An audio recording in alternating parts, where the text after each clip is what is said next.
The last time we saw Andrade on WWE television, Andrade Cien Almas, was October of last year. He lost a match to Angel Garza, another man who has all but disappeared off the face of the earth, although at least he's made a few appearances on TV in recent months. At the time, it was reported that Andrade was undergoing some sort of minor, elective surgery. I don't know what it was. Nothing serious, nothing that would keep him out for very long. And that he would be back shortly thereafter. Only he never came back. He has been backstage at the shows, but he has not been used on TV. He has not been mentioned, he has not been used. And he must not be very happy about that, because Wrestling Inc. first reported this week, and it has since been corroborated by Fightful and PW Insider and The Observer, that Andrade requested his release from WWE backstage at Raw last Monday night. PW Insider reports that Andrade was said to be looking absolutely miserable at Raw this past week. I mean, it's Raw. Absolutely miserable are two words I associate with that show every week. But I never really fully appreciated how great of a wrestler Andrade was until I saw his TakeOver Philadelphia match with Johnny Gargano. I knew he had a reputation coming into the company when he was first signed as a great wrestler as La Sombra before he ever even set foot in NXT. I heard all about him. Didn't see a whole lot of his work. That match is still one of the two best NXT title matches that I have ever seen. That and the first Gargano-Cole match from TakeOver New York. Just an outstanding match. Zelina Vega was great in that match too. Everybody played their part to perfection. The action was great. The near falls, the crowd reaction, everything about that. I guess the only thing really missing was a big heroic babyface win in the end for Johnny Gargano. It was the heel who went over. That's about the only thing that may have taken that match up one more level. But even with the heel going over, it was an absolutely fantastic match. And that Zelina Vega Andrade pairing was perfect, and it did not need to be broken up. But as with a lot of NXT acts, when they get called down to the main roster, they screwed it all up. But that was the match that made me sit up and take notice of how great this guy really was in the ring. His problem was that he could not speak good enough English to satisfy his boss. And to be fair, his promos do need a lot of work. It has been his Achilles heel on the main roster. He cannot cut promos on his own. But that is why it was so mind-bogglingly stupid to split him away from Zelina Vega. There was absolutely no good reason. Even if Zelina wanted to wrestle more, even if they wanted to do more with her, you could do more with her without breaking them up as an act. Promos were still this man's weakness. There was absolutely no good reason to break the two of them up. Aside from the fact that maybe they looked at Zelina and said, hey, we can do more with her. She's the real star here. This guy over here, we don't really see much in him. You can kind of tell. You don't need some dirt sheet or backstage source to tell you. You watch these shows over a period of weeks and months, and you get a very good sense of who the priorities are and who the people are that they don't really value as much. And clearly, they didn't really value Andrade. He fell out of favor.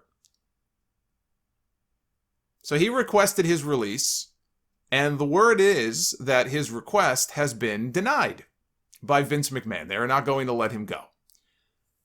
My advice to Andrade, if he really wants out of this company that badly, it's very simple. Just follow his former manager's lead and just start a Twitch. Just start up a Twitch channel. Start playing Warzone or fucking Super Mario or whatever. You can do anything you want. Go ahead and start a Twitch. Open a Twitch, open a Cameo page. Easiest way to get fired.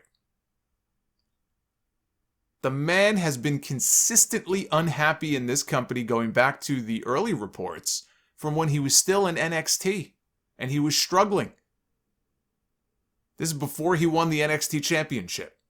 He was a very unhappy person down there. And he thought about leaving, and then things turned around for him. His main roster run, like so many NXT stars before him, has been a complete and utter disappointment. And it is yet another example of a talented wrestler not being utilized properly and being wasted, wasting away his prime years working for somebody who doesn't get him, who doesn't really see anything in him. He's not happy, and you know what? He has every right to be unhappy. Instead of holding the man hostage, if you really don't have any plans for him, if you really don't value what he brings to the table, you don't get it, you don't see it in him, then let him go be happy somewhere else. According to Meltzer, Andrade was the key person who dissuaded Rush and Dragon Lee from signing with WWE when they were free agents and they were thinking about, okay, where are we going to go next? And ultimately they decided to not come to WWE. I'm sure WWE would have had interest in them. And he was the key force dissuading them, telling them, no, you don't want to do that. You're making a big mistake. You want to stay far away from this place. Because he's a good friend. And that's what a good friend does. They give you a heads up.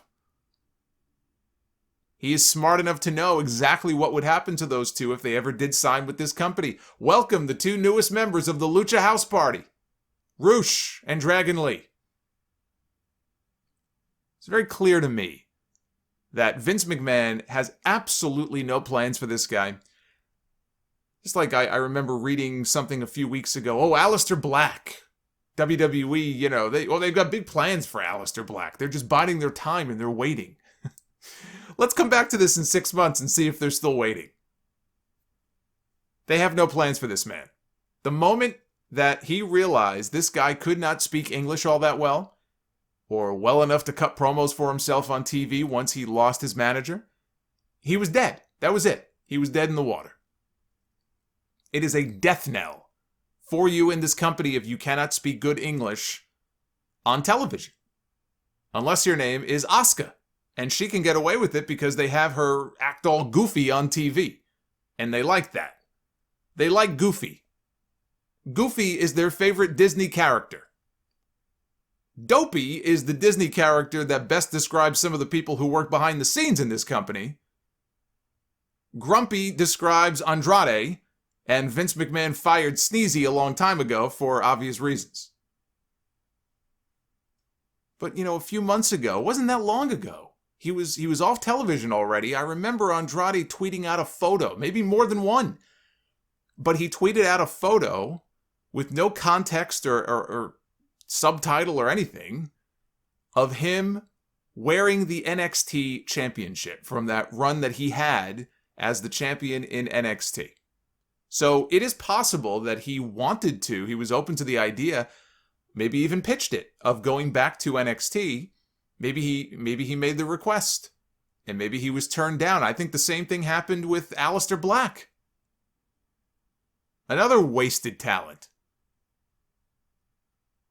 But I look at this guy, and there are people who will look at Andrade and say, oh, well, WWE is not wrong. There's nothing really special about the guy. He's a decent wrestler, but he brings nothing else to the table. I've seen that criticism written about as well, or he can't talk, he can't cut promos, right, which we've already talked about.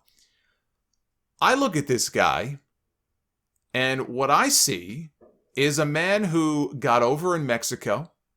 I see a man who got over in Japan. Both places under a mask, too. So we're not talking about some guy who's getting over on his facial expressions and stuff.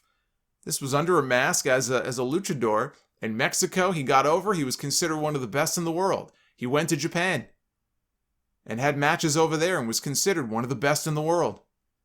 He was a champion. And it took him a while once he came and he signed with NXT, because remember, the early part of his run, it took him a while to find himself. The whole El Idolo thing with Zelina Vega, that didn't come right away. When he first debuted, I think he was a babyface, and he was coming out looking like a Chippendales dancer. He had the suspenders, he had that stupid hat. He looked ridiculous. Nobody coming out dressed like that is going to get over. But he ended up getting over in NXT as well. It took a little bit longer, but he did it. He ended up getting over there too. So every place that he was, up until he hit the main roster, he had no problem getting over and letting his work speak for itself. So he has proven that he can get over in different places. The one place that he didn't make it is the one place that they didn't know how to play to his strengths and hide his weaknesses. I would love to see Andrade take his talents to New Japan. I think that would be a great landing spot for him, although he may want to stay stateside given that he's engaged to Charlotte. I think that would be tough. And then there is AEW.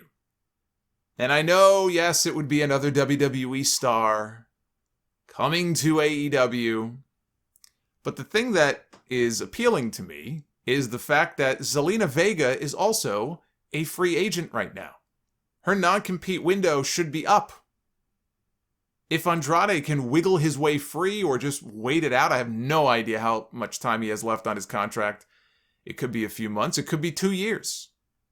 I think that's the problem that Aleister Black is in. I think the guy has years left on his deal with no indication the company wants to let him go. But if he could somehow wiggle his way free, Tony Khan, I think, would be crazy not to make the pitch to bring both of them in and put them back together and reunite them. I think they play off each other very well. Ring of Honor, I think, could also be a likely destination. He's got friends there. The same friends he said, don't come to WWE, stay right where you are. So we know that he's got friends who work there. But if the man is unhappy and you're not doing anything with him and you see no value in him, then let him go. Let him walk. You are so stockpiled with talent right now that you don't even know what to do with 60 to 70% of them. They're just there. You just want to sign everybody up. Here you have somebody that you clearly aren't doing anything with. Let the man go. But they won't. Not because they see any value in him, but because they don't want him going somewhere else. And if he does go somewhere else and he finds success, it will make the company look bad that they had this man under contract and they couldn't figure out what to do with him. Even if you drew them a fucking map, they could not figure out a way to do something with this man.